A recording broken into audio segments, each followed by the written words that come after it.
Hi everybody, welcome to the Brenda B show. Tonight is our 122nd show, and it's actually the first time we've been back in a long time, and we are going to feature John McDonald tonight. This is John. So hi everybody, John. Hello everybody. Oh, thank you. And we'd like to say happy holidays, Merry Christmas to all our friends abroad.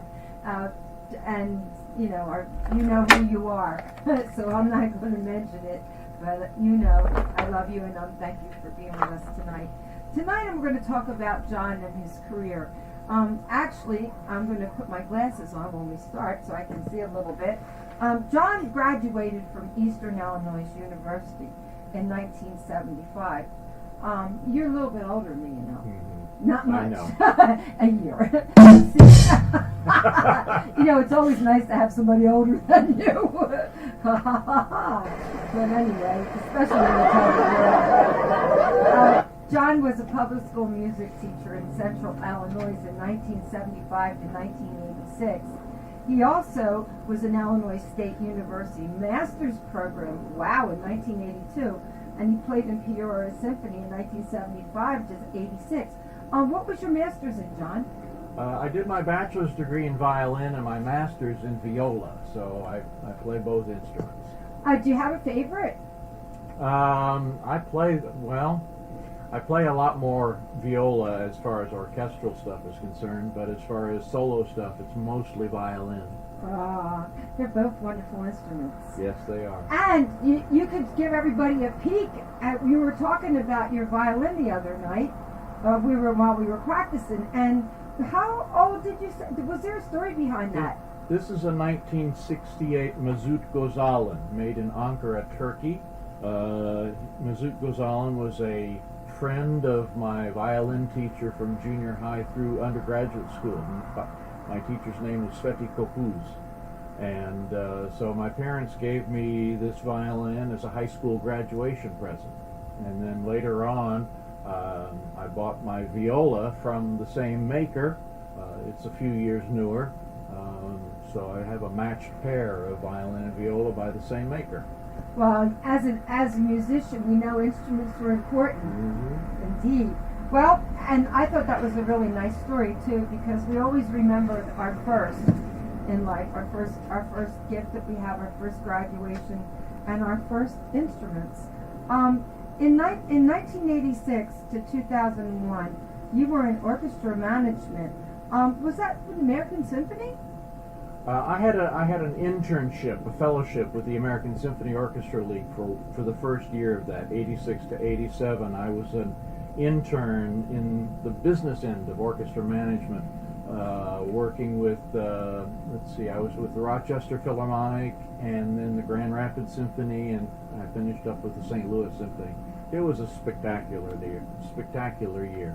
Wow, that's awful. That's awesome. That's awful awesome. That's really cool. Anyway, now there's another thing we talked about, the management fellowship. Was that included with that when you were doing that also? That year-long fellowship was training so that I could go into the field as a professional orchestra manager, which had me going all over the country working with orchestras there as well. That must have been really exciting, John. It was a really good time, yes. Oh gosh, I actually, that's the excitement when you're, first starting out, right? Mm-hmm. Well, there's something else that I really wanted to talk about too. Some of the places that you played in, some of the groups that you played with. Right now, John actually showed me some of his back store tours, and they're quite impressive, let me tell you. John actually played with Smokey Robinson, Tony Bennett, Olivia Newton John, Paul Anka, Donna Summer, the Moody Blues, and Aretha Franklin. And he played in the Waterbury Symphony. Do you have any nice little stories that you'd like to talk about that? I think I have the Irish tenors here too, as I'm looking through the tour guide. And Tony Bennett, Johnny Mathis. Did I say him? What was he like? He was wonderful. They were all class act. It was a wonderful experience to be able to play with all of those artists. The top class act I would have to give to Smokey Robinson. the closing night of every show that we did with him, he would personally come around the orchestra before the curtain went up. He would come around to the orchestra and he would hand every lady in the orchestra a dozen red roses, and every gentleman in the orchestra a magnum of champagne. Wow. And he would hand it to us personally and shake our hand and thank us for our services there. And so I had a deal worked out with a woman who played cello in the orchestra, and we swapped, and I took the roses home to my wife, and she took the champagne home to her husband. What a great deal. And what a conscientious entertainer. Is he still with us now? Yes, he is. Oh, wow, that's awesome. Well, we got Tony Bennett, Smokey Robinson. How about Donna Summer? Now, was that R&B?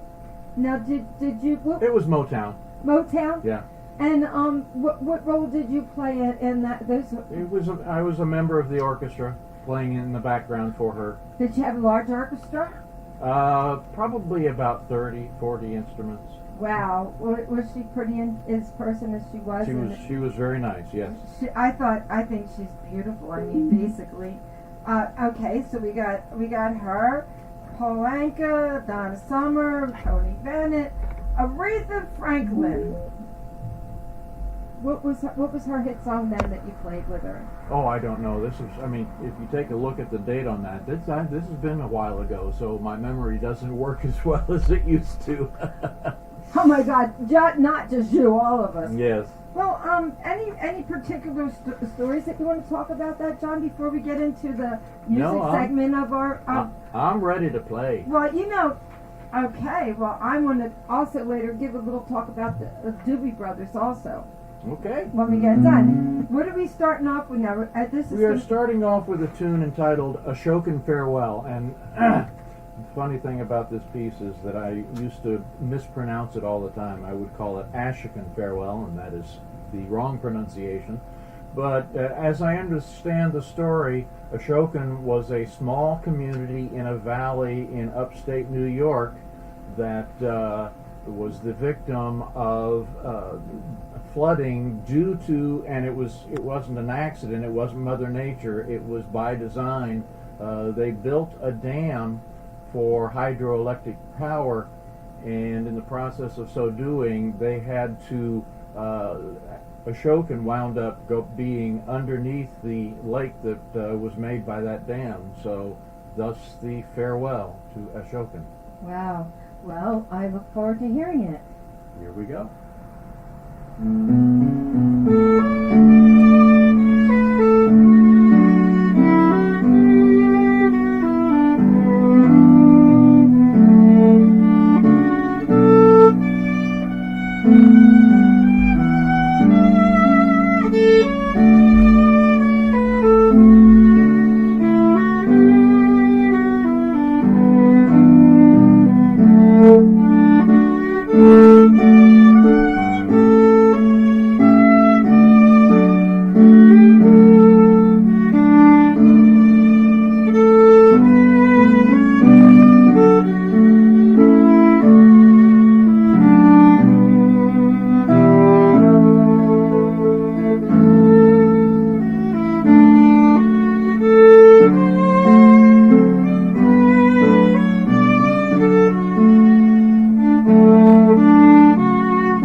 John.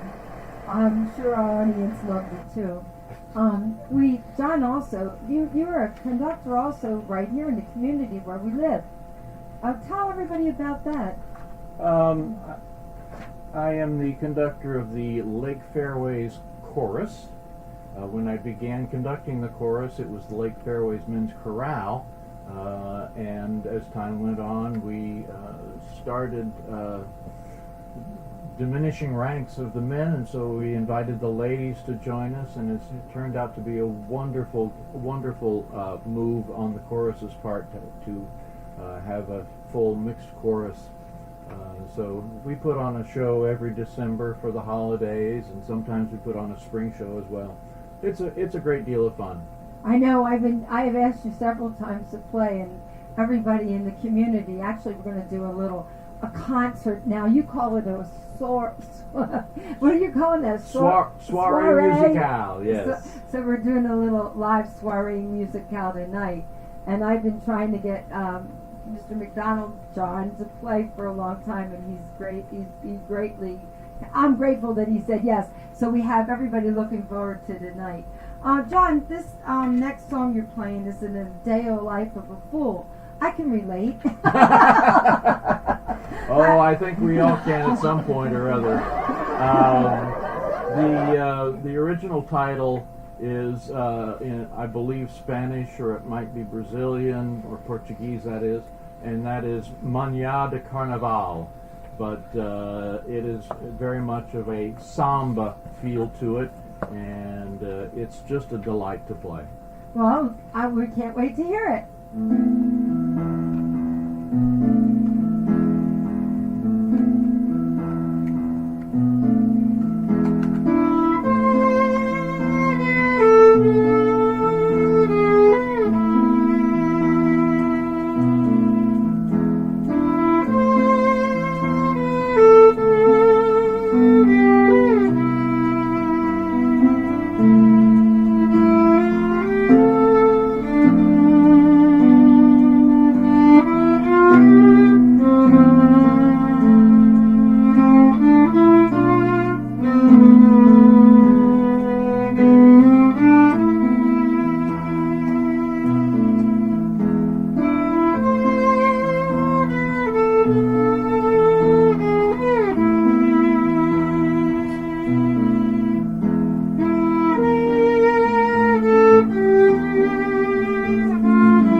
It's funny how relaxing and calming listening to the violin can be. It's just awesome. I remember Thank you. I had tickets a long time ago to the Kimmel Center, and the company had a box, and nobody wanted me to go with them because I kept falling asleep. And my ex-husband had to keep flagging me because I was snoring. I'm trying to keep awake tonight. This is beautiful, but now we're going to step it up a little bit, aren't we? Yes, we are. This is an Irish folk tune. The title is Lord Inchiquin. Okay.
This reminds me of being in Ireland and going to the pubs. I've been to Ireland a couple times. I've been very fortunate, but actually one was a business trip, so the other one was for pure enjoyment. And in the pubs, they actually play these songs, don't they? Oh, absolutely. Yes. My wife and I went on vacation, a 2-week tour of the Western Ireland along the Wild Atlantic Way. And so every evening we would have a music session. It was designed as a music tour, and it was led by Irish tenor Robbie O'Connell and Irish fiddle player Rose Clancy, and they would invite local musicians to come in and join them in performances each evening wherever we happened to be. And a couple of those evening sessions, they were nice enough to include me and invite me to play. So it was a wonderful trip, wonderful people, and I really I want to thank Rose and Robbie for their wonderful hospitality on those trips. Well, they are some talented musicians. Mm-hmm. One of my best friends all my life, John, was a Catholic priest. We met Father Barry in high school, and we continued our friendship for many years. Not telling how many. Yeah, there you go. But he actually played the spoons. Oh, okay. Did they play the spoons in the Irish pubs when you went there? I think there were a few times where we actually saw somebody playing the spoons, yeah. And when it sounds kind of silly at first, but if you get somebody who really knows what they're doing, it's quite impressive. Oh, I know. I really enjoyed listening to him. Now, what this next song here that we're having is "Give Me Your Hand." Can you tell us a little bit about this?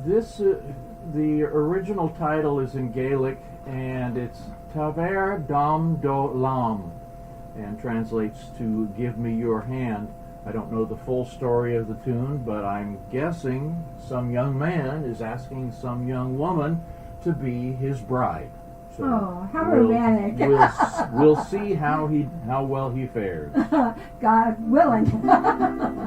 Here we go with "Give Me Your Hands."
I sure hope she said yes.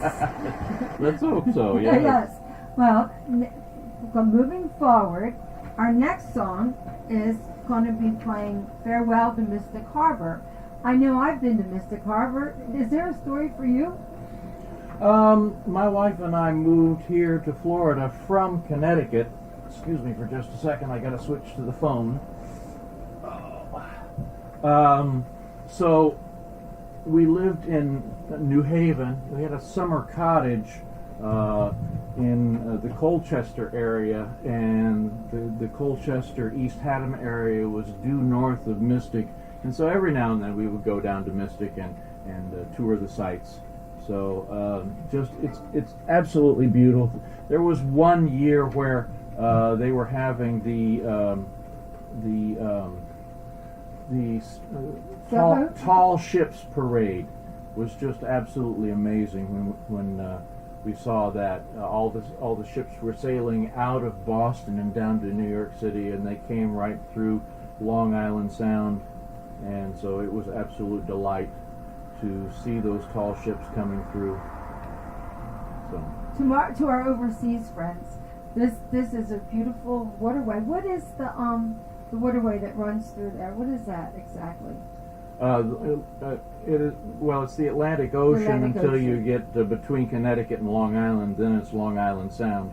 So a lot of our friends out there are from overseas. So we have a lot of people from the Philippines, and my friends in Japan, I guess, are way no beautiful water. Mm-hmm. And then we have our friends in Kuwait and all over the world, and Australia. So, and we're singing these songs for you tonight too, for our Christmas song. I hope I didn't. Well, Deems, did I miss anybody? Japan, Lady B, Marvin, Salo, Jason Regalia, The Storms, all of our friends abroad who have these wonderful adventures. And right now we're going to get ready to sing John, Farewell to Mystic Harbor. A beautiful place to adventure to.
Well, that is beautiful.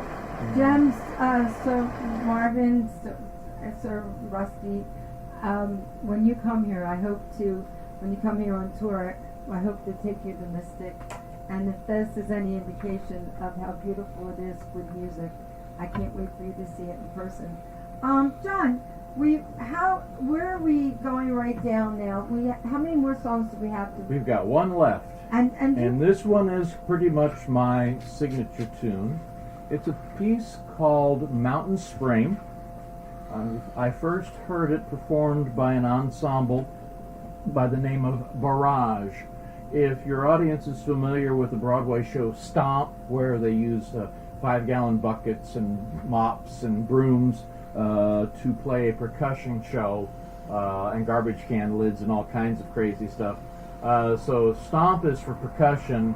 There was a brass show called Blast and a fiddle show called Barrage. And so my wife and I first saw Barrage perform in New Haven, Connecticut. And this was one of the tunes that they did that night and that I've been playing ever since. And my wife absolutely loves this tune. So Vicki, this one is for you.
Had a little technical snafu there. I've been playing from music, and just as we started that, my page blew over. I should have held it for you. Fortunately, that tune I have memorized. Well, John, since this is our Christmas show, is there anything that you would like to say out there to the world, to our friends? I would love to thank you for the opportunity to share my music with all of you out there, and thank Brenda for allowing me this opportunity to be with you on this holiday season, and it's been my pleasure to give you some music today. Thank you very much. Thank you, John.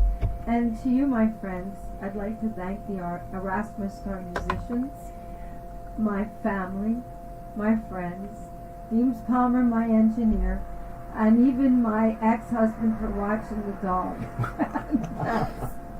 And I want to our team today, but most of all, thank you for coming with us and getting through this pandemic together.